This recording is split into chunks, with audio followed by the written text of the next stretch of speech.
Thanks for coming back for another lecture on the festivals. I'm going to try and structure this lecture over the next hour into 4 parts. And I'm also going to try and give more of these lectures every quarter. So the 4 parts will be to talk a little bit about the kind of spiritual faculties that we can develop that help us in our spiritual research in regards to things that we might experience or come to know, and how this works in conjunction with the festivals. And then I'm going to try and do a little bit of our cosmology exercises around some of the imaginations we need for the Southern Hemisphere that we were working on last time.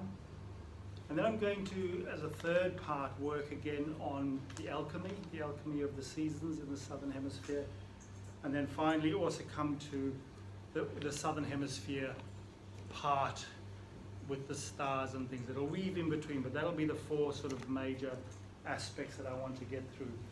So I've titled this talk this evening as the artistic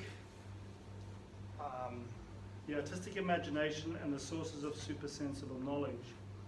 And I've done that out of a title of a lecture by Rudolf Steiner, which was given on the 6th of May in 1918. It is on the RS archive, and actually he gave 2 lectures on the 5th and the 6th of May, but only the 6th of May is translated into English. And the volume on art that it comes from is not translated into English yet, so, but you can work with these ideas. And I sort of mentioned in the last talk, but I'll go through it again, that Rudolf Steiner is asking this question: what is the relationship between artistic imagination and seership? So when we see things, what's the difference when a person looks at the world, takes in the sense perception and digests it, or somehow processes it and reproduces something or produces something in an art form?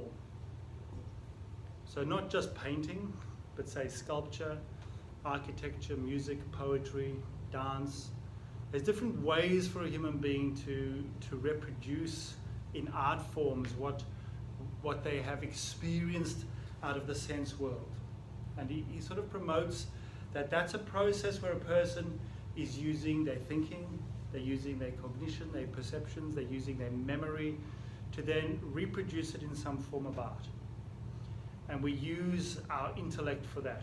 It's one of the realms that we use, that our reason and our intellect to out of our memories to bring forth an art. And each person brings forth art in a different way, because we have different artists in us. And this is where this lecture gets quite interesting. We all have artists within our physiology.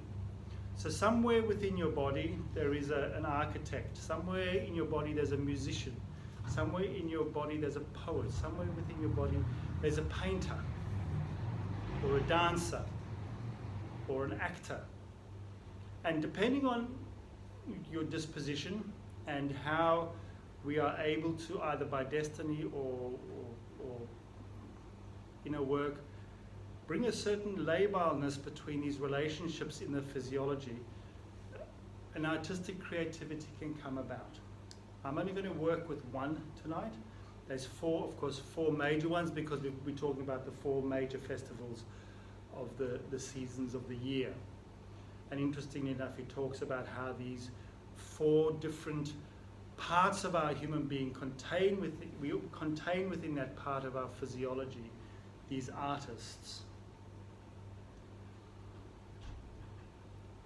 So I'll put that on hold just there for us to consider. The other half of the question that he poses in that lecture is, or suggests, that a person who is starting to have experiences in the spiritual world is not working with memory of their sense experience.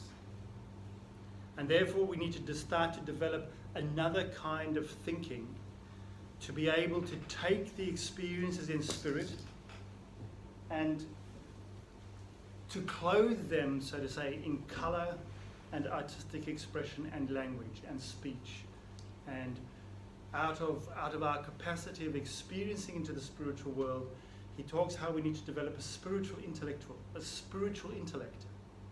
is actually the word he uses. So we have a sort of a material intellect or reason, and we have a spiritual intellect that we need to develop, because we can't actually define our experience in the spirit out of our sense memories. We don't have that many memories of the spiritual world.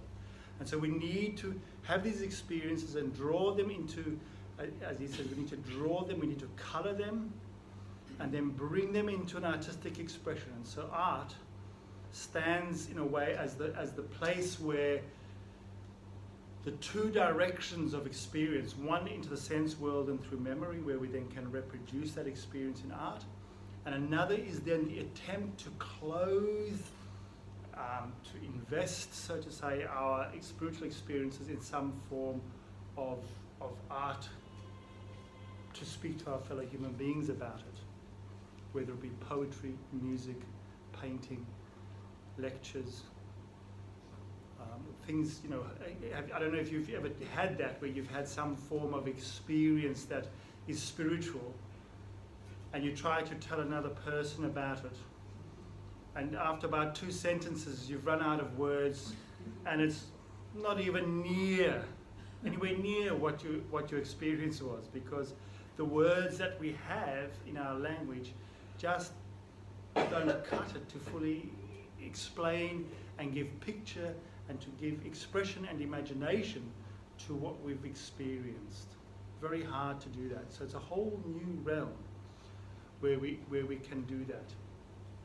And so in these areas in our human body, in our physiology, where we can start to learn to find the bridge between artistic imagination and spiritual seership, we need to work with these artists that are in our body, and they sit within each one of us in certain places. And the places he describes where these artists and the seer within us, depending on which way we're going with it, sit in relationship to our nervous system, our sense system, and our blood system. So our senses, our nerves, and our blood, where these three come into relationship with each other in certain ways. There is he literally said there's an artist sitting there waiting to come to expression.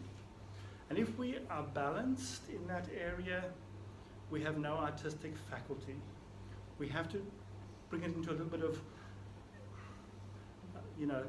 verrückt sein, as they say in German, a bit of, slightly wrenched apart, a little bit mad, or a little bit labile, if we want to put it in polite terms. So there needs to be a certain labileness between these parts in our physiology, if that's going to come to an artistic expression or not. So a person, for example, who has no capacity to paint, it means they're actually quite stable in that area of their body. The paint is there, but to bring that painter into expression, a certain openness in that realm of the body is needed. And tonight, because we're looking at this realm for the next 3 months in the Southern Hemisphere, which goes from the 1st of August through to the 1st of November, which we would then call the equinox that we are working around, is the September Equinox as the sort of middle point between these two things. So we've just come out of, here in the Southern Hemisphere, the longest night, and we're heading towards the longest day on the 21st of December. And halfway in between that, we have the equinox. And right now, we're at the beginning of that process. So that from the 1st of August to the 1st of November, we've got about 13 weeks, where the 21st of September is the middle point.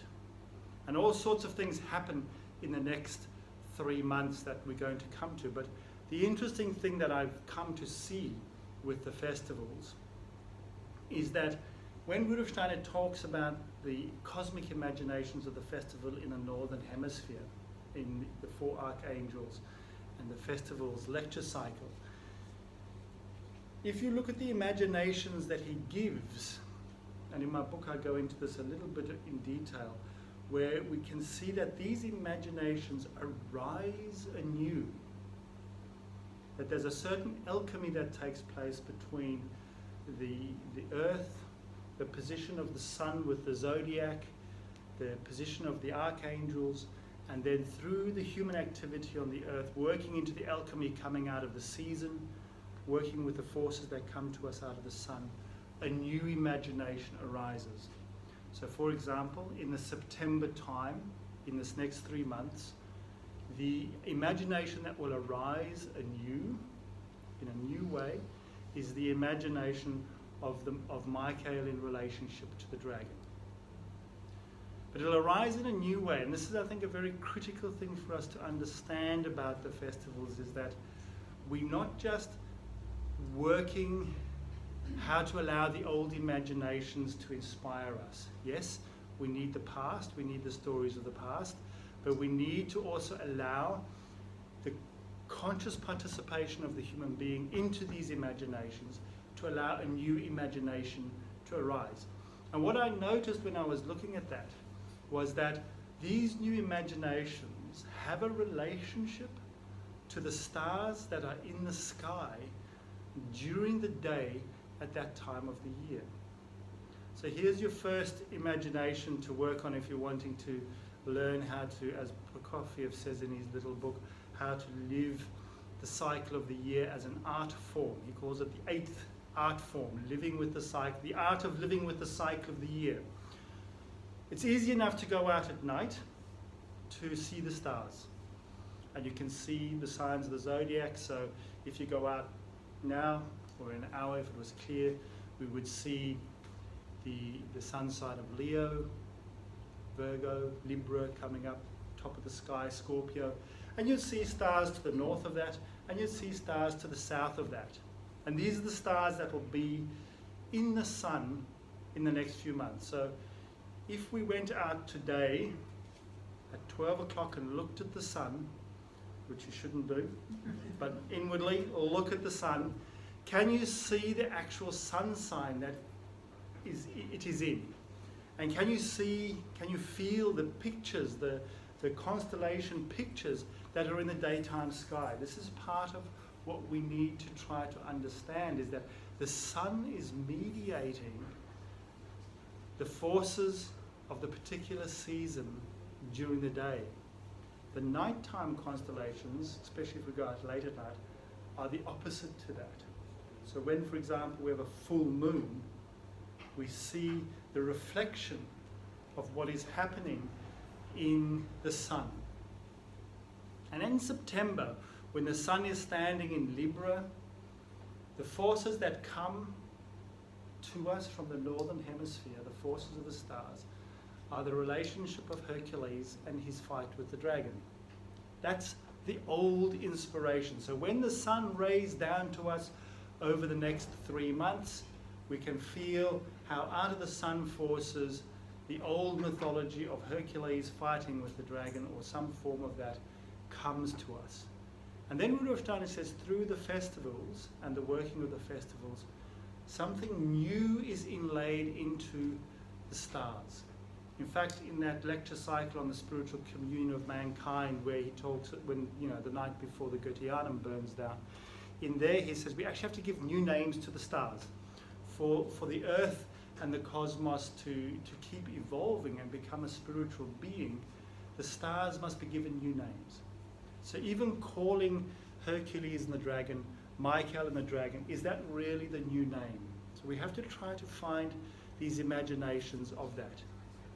Now when we come to the southern hemisphere, I'm sorry these pictures are really big and they're very complicated. That's why we have to keep working at it again and again until we can build these imaginations.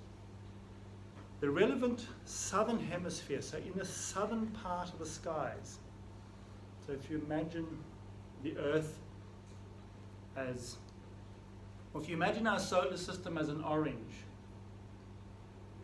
the outer skin would be the imaginations of the stars, and all the 12 segments running from the northern tip to the southern tip would be the 12 houses of the zodiac. So this is an orange with 12 segments. So, and then in the center you've got all the pips. That's the Earth and the Sun. And we could say that the Sun's right in the center with all the planets rotating around. It's not quite the correct analogy, but if you imagine that, you've got to try and imagine when we're looking from where we stand up into the sky, when we look at the black sky, that it is actually like a skin with pictures on it. I know physically it's light years away and all that, but when you join the dots together, you get these imaginations of pictures where certain hierarchies and certain high beings are actually emanating their formative forces upon us. And some of them come to us out of the northern hemisphere, and some come out of the southern hemisphere.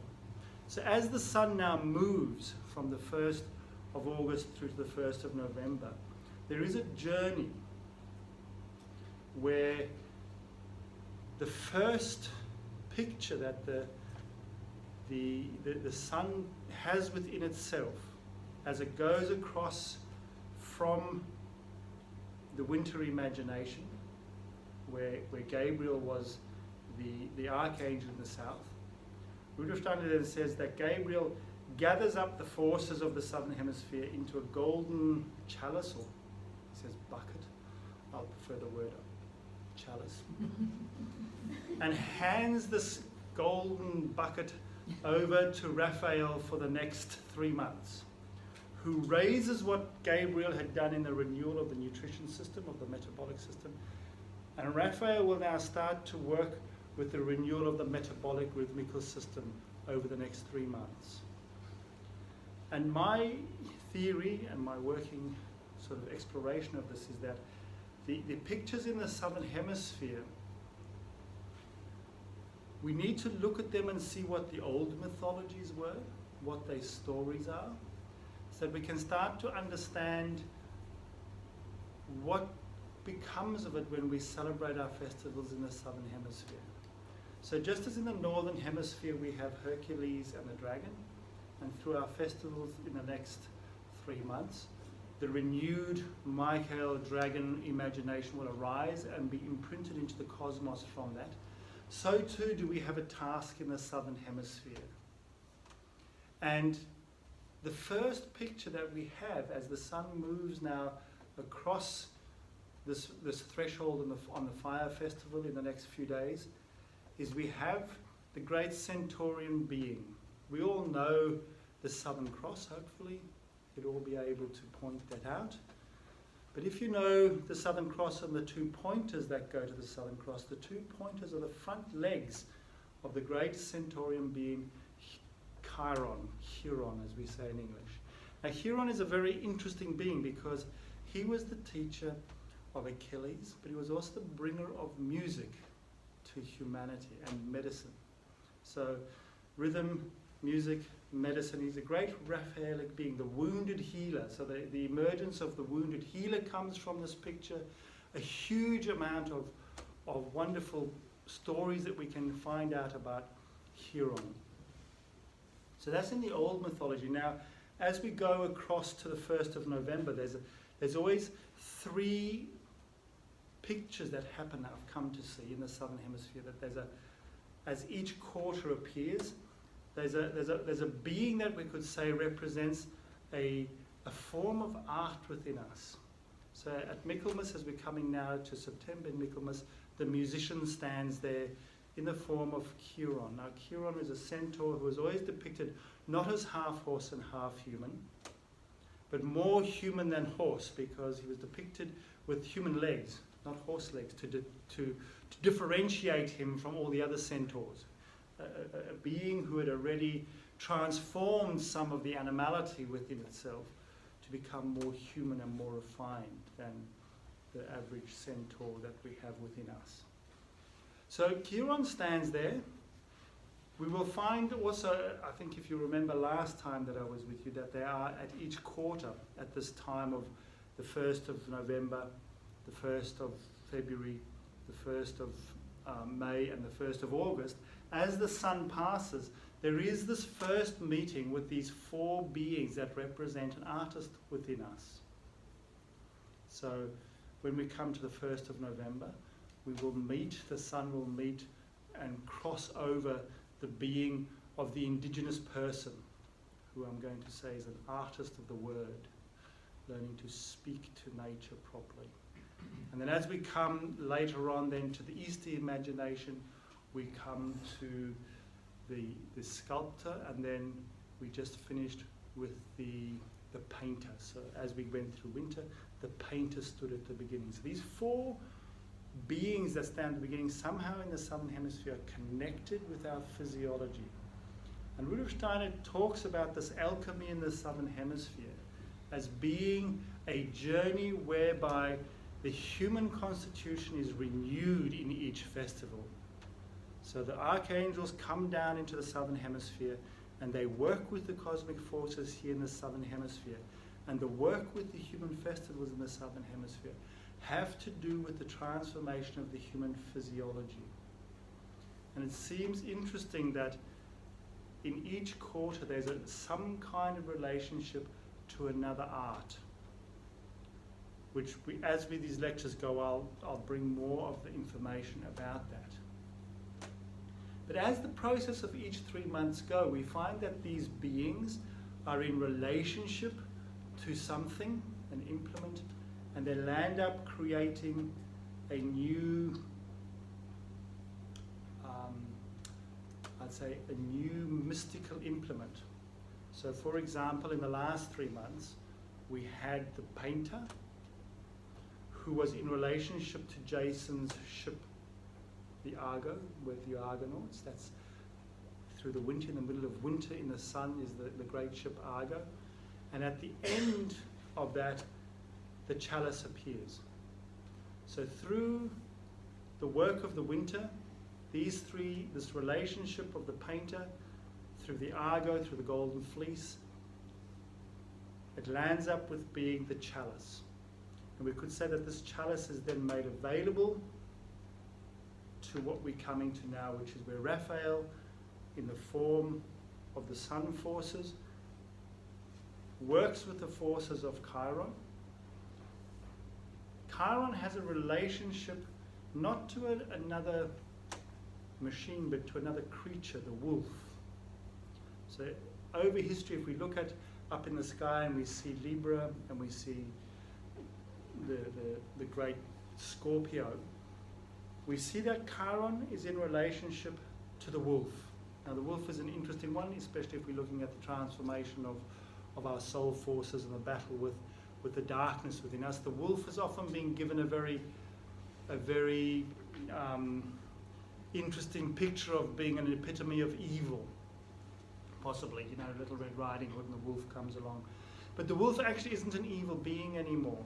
If you look at the mythology of wolves, the story about the wolf is changing. Say, for example, in the Jungle Book stories, which looks after the man cub, or the woman who runs with wolves, and how wolves can change landscapes, and the wolf as being actually a community being. They live in a very interesting community. So rather than seeing the wolf as the epitome of evil, we can say in our times that the story of the wolf is changing to being something that we're in dialogue with. Can we see that the artist within us or the musician within us is in dialogue with the wolf? In the pictures that you see depicted about the stars, Chiron actually has the wolf by the scruff of the neck and has a spear about to kill the wolf. If we can, we could possibly see that we need to transform that into a conversation, that there's a freeing up. But the third step of this time is that just before we move into the imaginations for Christmas, there is the altar. So there's a journey at this time where Chiron, in a conversation with the wolf, lands up at the altar. So we've gone from the chalice to the altar in the next 3 months. And somehow I have a feeling that all of these pictures, as we work with them, allow a new form of imagination for the Southern Hemisphere to appear. So what would be a transformed healer, transformed picture of a healer or a musician or a healing musician? We could say that out of the human being, if we allow the rhythmical system to be renewed, something, and this is not a new picture unfortunately, we would need a new word for this, but something of the bard appears. the bard or the druid or the ovate, where we can use music and song and mythology in musical form to become part of the healing, the storytelling. And you'll see in some further lectures when Raphael goes back up into the north at Easter time, Rudolf Steiner actually talks about how the future Easter festivals will need to be storytelling festivals where we tell stories, where we use storytelling. So we could see that in a way Raphael is generating the forces now in the southern hemisphere, which in 6 months' time he will utilize to bring about the renewed Easter festivals in the north. So very complicated pictures, very complicated pictures. The human being is not a simple thing. The cosmos is not a simple thing. It'd be much easier if I said, look, just do Christmas in winter, let's go home, just turn it all around. Actually, what Rudolf Steiner is asking us to do, he says, if the earth wants to birth its spiritual nature, we have to use the human being as the archetype. So what's in us physiologically we need to know what this physiology is in us, and then we need to imprint this archetype onto the cosmos. And that's why it's complicated, because we're not simple beings. And so I want to go a little bit into where does this musician lie within us for this next time. And I'm going to read you just a little bit out of this lecture.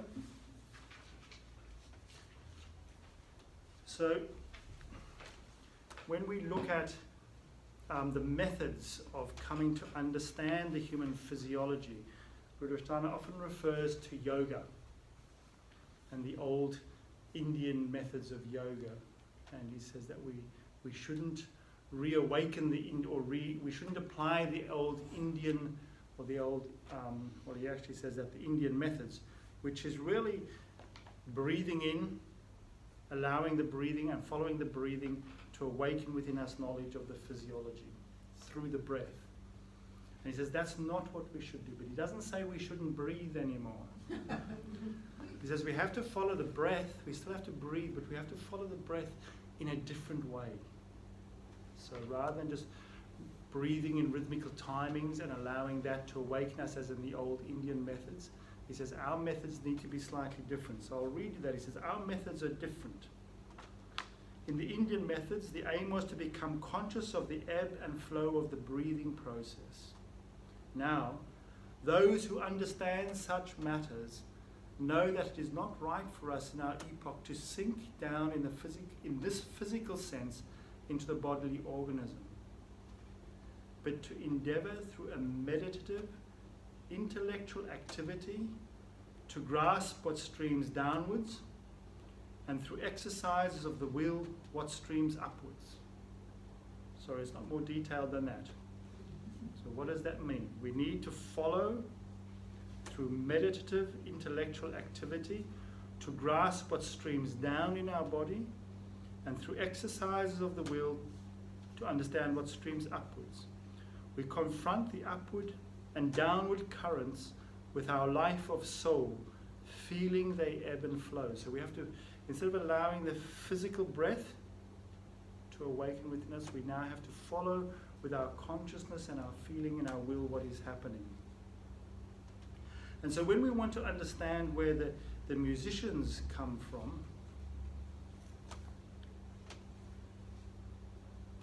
we can say what the soul experiences in this domain can under special circumstances be raised to the level of consciousness, as happens, for instance, when a person has genuine musical talent. How does this happen? In the normal condition of a human being, there is a strong connection between the soul and spirit in the physical body. The soul and spirit is closely connected with the processes described above.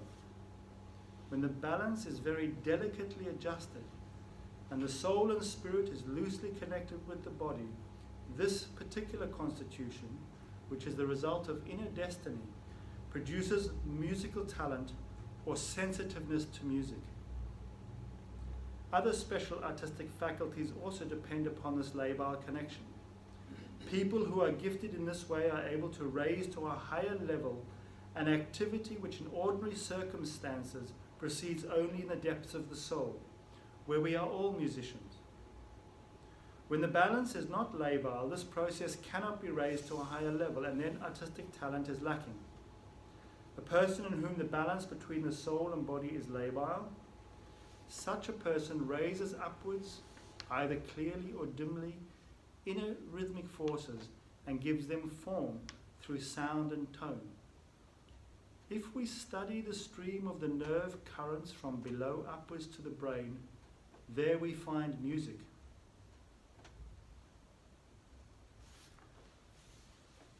So if we study the stream of the nerves upwards through the body into the brain, we find music.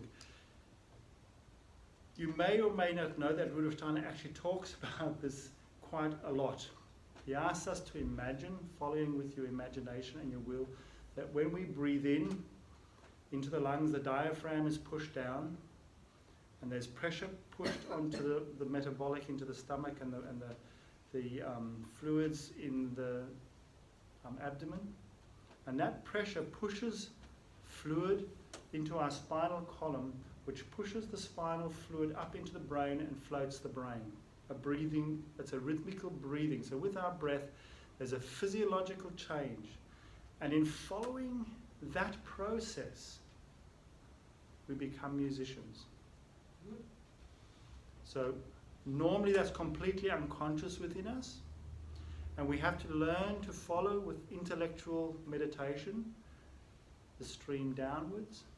And with forces of the will, we have to follow that breath up and feel our brain being floated by the upsurging of the spinal fluid up and around the brain. And then as we breathe out, that sinks down, and we breathe out again, and there's a flowing back down the spinal column, and the breath can breathe out. In that being normal, we have a musician hidden within us. So this breathing system between the lungs and the heart, including then following these other processes, we have the possibility of awakening a musician within us, a healing musician. So that's where it lies physiologically within us. And I found that interesting, that it's in this part where the breathing, where Raphael is working, where Chiron is in the sky, that we have this capacity to be musicians. How then, is the real question of tonight, is how then does what outwardly would take the world in as the musician and produce a musical account of that for people to hear and experience that, turn into seership? So in this lecture, and it's really very much worth listening to, Rudolf Steiner says that each artist in us, when it starts to see, sees slightly differently. Not all seership is the same. So a seer who sees the music of the harmonies is different to a painter who sees in the spiritual world, is different to a poet. So there's different parts of our bodies that can become spiritually perceptive by awakening through the festivals these capacities to do that.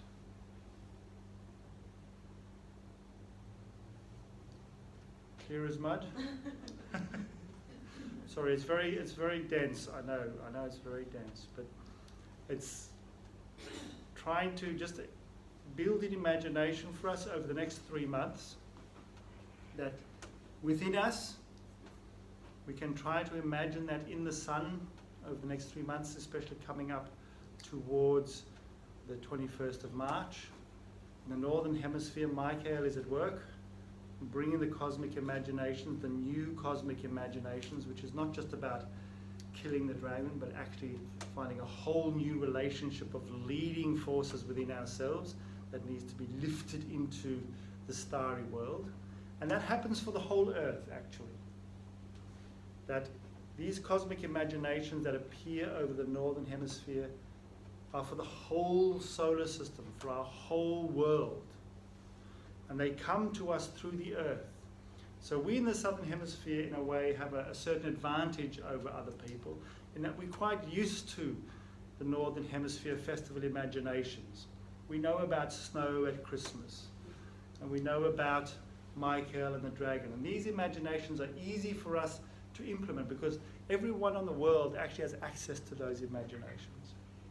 However, in the Southern Hemisphere, we have another task to add another dynamic to the festival celebrations, which allow people ways to experience this renewal of the constitution. So what kind of activities would we try to do with ourselves, with our communities, that would allow us to experience this renewal of the rhythmic system, this capacity of the musician within us to come into relationship, in a conversation with the wolf, and allow the altar to appear that in a way takes us into the new spiritual year of Christmas, the rebirth of the spiritual life within us. What is the altar that we place our destiny on before we can come to the next step?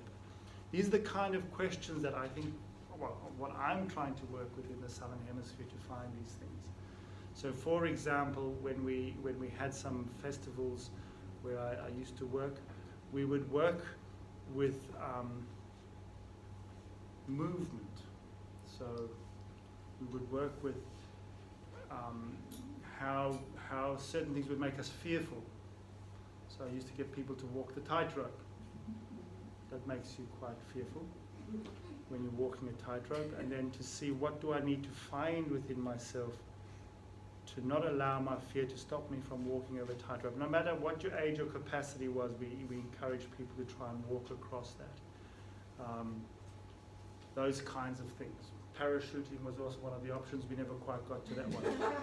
But you know, where do we go to try and find how the rhythmical system is affected either by fear or shame or something, and to see what kind of forces do we need to bring? How does music play a role in that possibly, to awaken within ourselves higher capacities to transform certain soul forces within ourselves? And I think that then helps add something that renews the human constitution. As Rudolf Steiner says then, the renewed constitution in the Southern Hemisphere goes up through the earth and affects the people in the Northern Hemisphere at this time. So the renewal of the rhythmical system is not just something that happens to people in the Southern Hemisphere, it happens for everybody on the earth, because these forces in the Southern Hemisphere are being worked with by Raphael at this time of the year.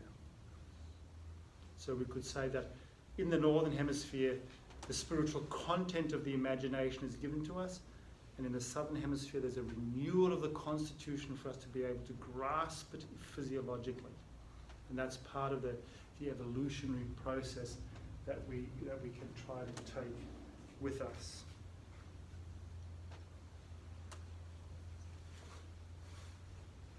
I don't know if anyone wants to ask questions at this point. Are there any? Is it also the case that something that's been worked on in the Northern Hemisphere goes through the earth and impacts upon us in the Southern Hemisphere?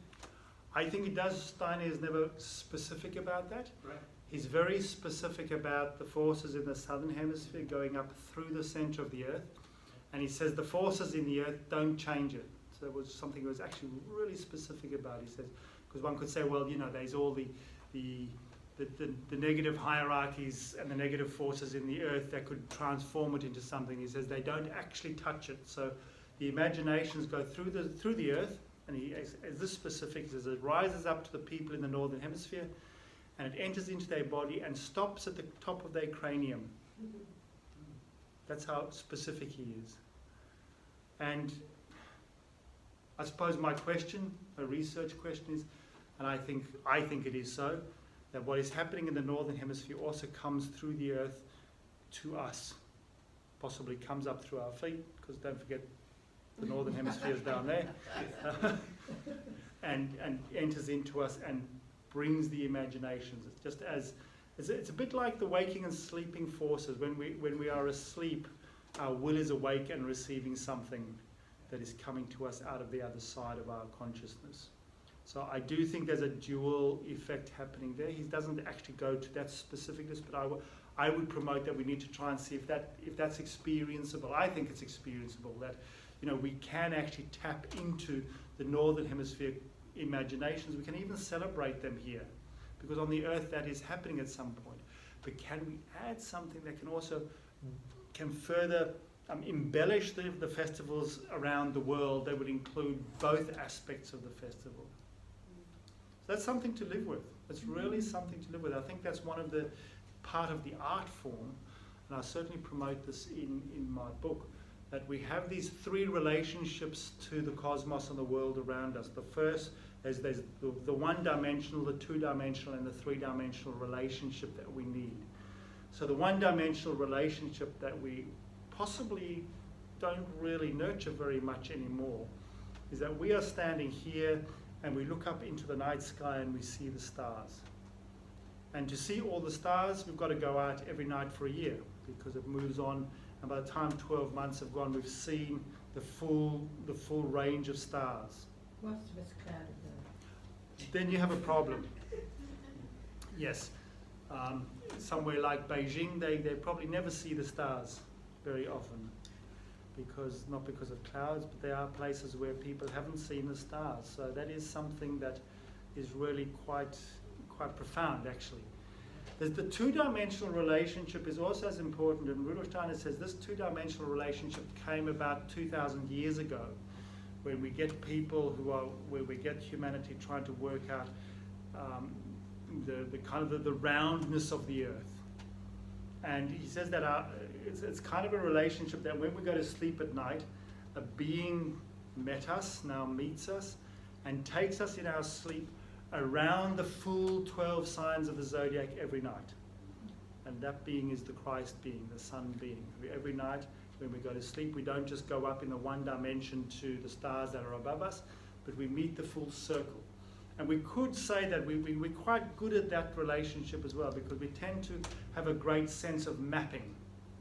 So when you say which way is it to Queensland, you can point northwards, or you can say it's that way to South Africa.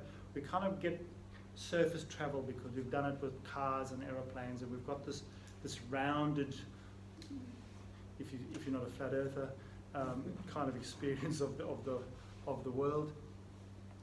And then, but there's this three-dimensional. So Rudolf Steiner says we actually need to develop the fact that we have a three-dimensional relationship to the whole solar system. And that's a little bit what I was trying to talk about before, but your question really reflects that, is that we have to try and experience the full surface of the stars. So we don't just experience the zodiac, which we're pretty good at. We're kind of good at understanding the 12 signs of the zodiac, 13 if you follow some systems. But do we get these northern hemisphere canopy of stars in these segments, and the southern hemisphere? Which of the stars are south of the zodiac, and which stars are north of the zodiac? But we also have to do that in relationship to the Earth. So when you sort of say, what's the shortest distance between us and London? Which way do you point? That way. So can you actually feel this third dimension where you feel things coming to us, these dark Mother Earth forces, the chthonic forces they call them in the Greek, coming up into our body from below? We really have to start to awaken that consciousness that if I want to feel the northern hemisphere stars, I've got to feel through the Earth into the northern canopy of the stars, rather than looking at the zodiac and projecting southwards. I've got to start building this capacity to be able to hold all three dimensions, because that in itself builds different capacities of being able to see. It develops what Rudolf Steiner calls within us the human eye, as in EYE.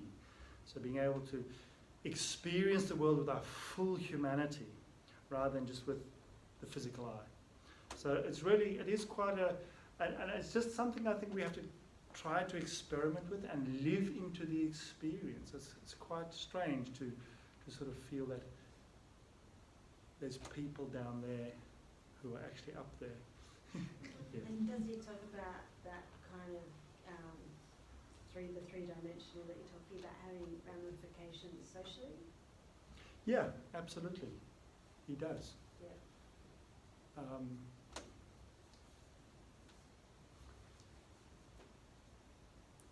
just trying to think if I want to go there. I mean, he talks about these four capacities, which I think are also to do with the Southern Hemisphere festivals. But these four capacities that we will need to learn to do, which is to be able to understand a person because we see how they walk. and we can start to enter into them because of how they speak, and eventually we'll learn how to digest that person. So these capacities of growing more and more empathetic with each other. So as we become more and more aware of the various regions of the earth in this way, we are able to overcome our sense of isolation in our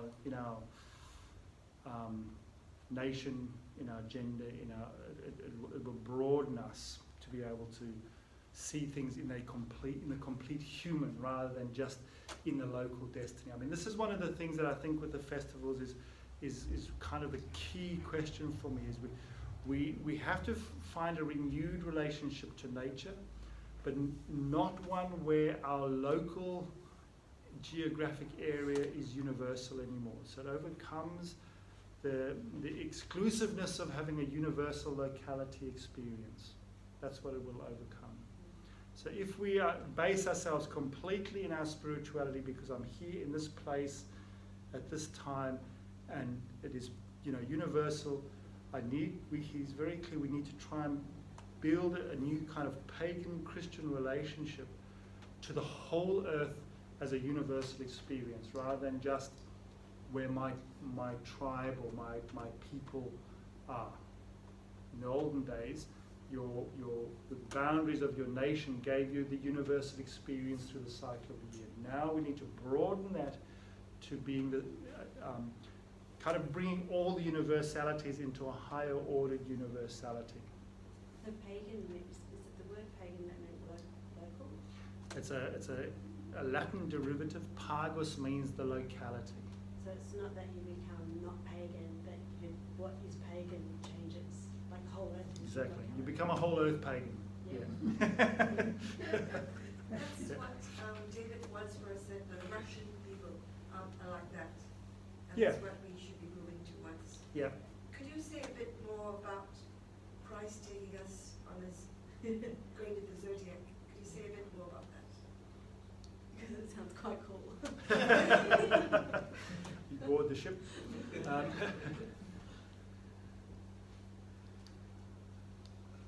I could say a lot more. Please do. With our experience of sleep, I suppose, is really an evolution. I mean, we have to really take into deep recognition the role of the Christ being with our becoming humanity.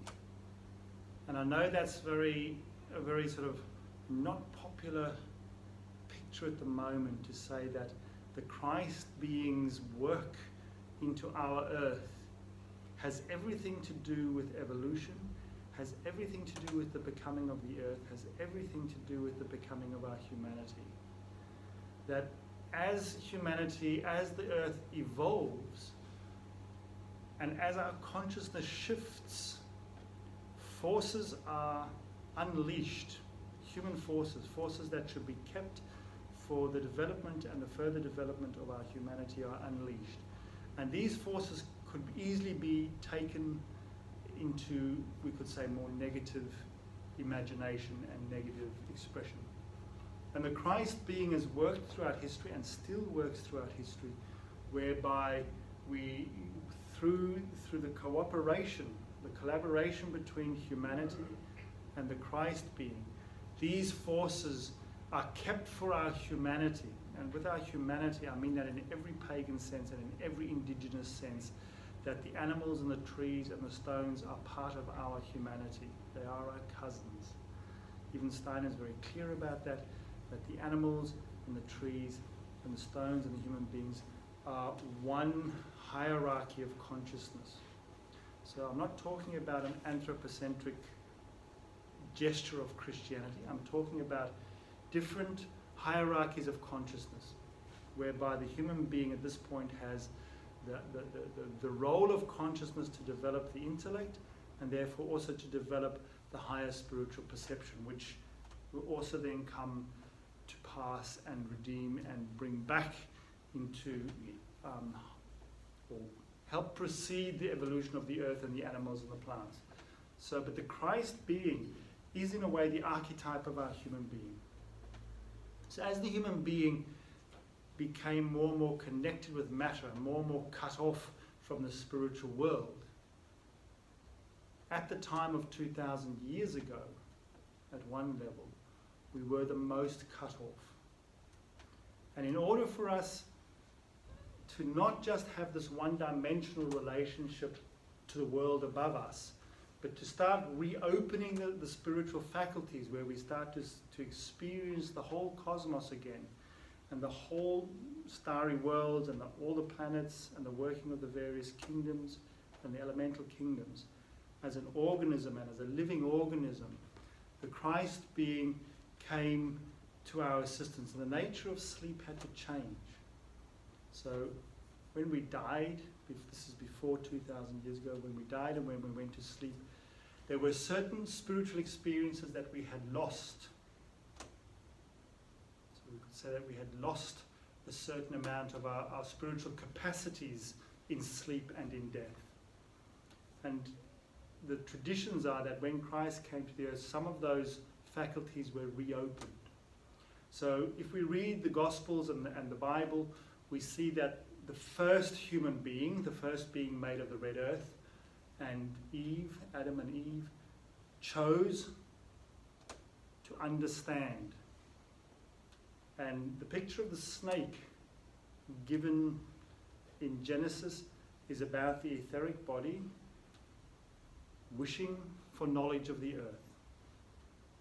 Born of Sophia, born of the Sophian being, we were given an image of Eve, the representative of Sophia, birthing the physical human being. And then at the turning point in time, the Sophia, under the image of Mary, births the new etheric body, given the image of the Lamb of God.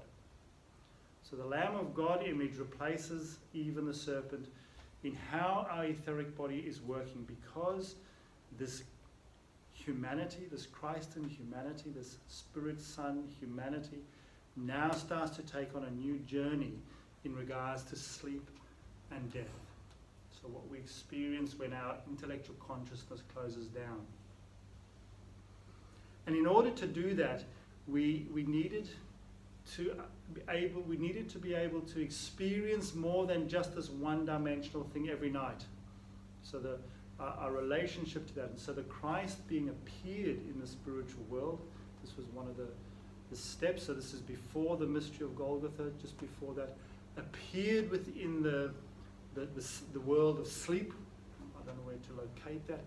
But that when we went to sleep, that the sun being, so instead of just being able to relate to the sun every day, the sun being took up a new relationship with the human being and could, in a way, it's a bit like the picture of, the picture given in ancient Egypt was that of Osiris. So you would get into Osiris's boat and the sun would set and you would sail around the world, and then the sun would come up and you'd still be in Osiris's boat and you'd come back into the body. That was part of the imaginations of the ancient Egypt, was that this great spiritual sun being would now take us on a journey through a whole year. In fact, what we would normally have to do in 12 months now became possible every day.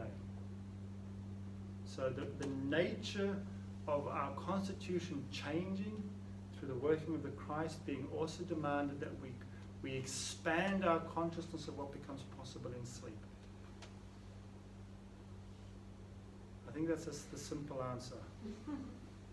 I'm sure there's much more complicated things to say than that.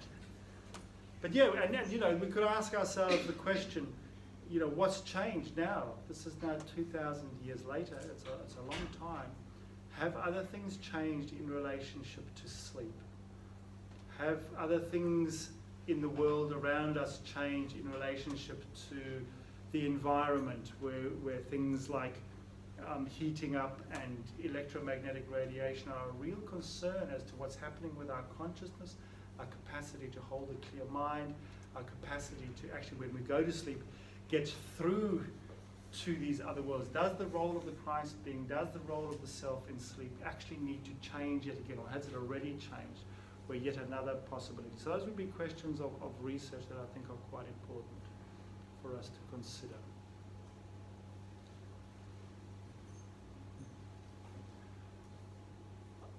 I'm just going to turn this off.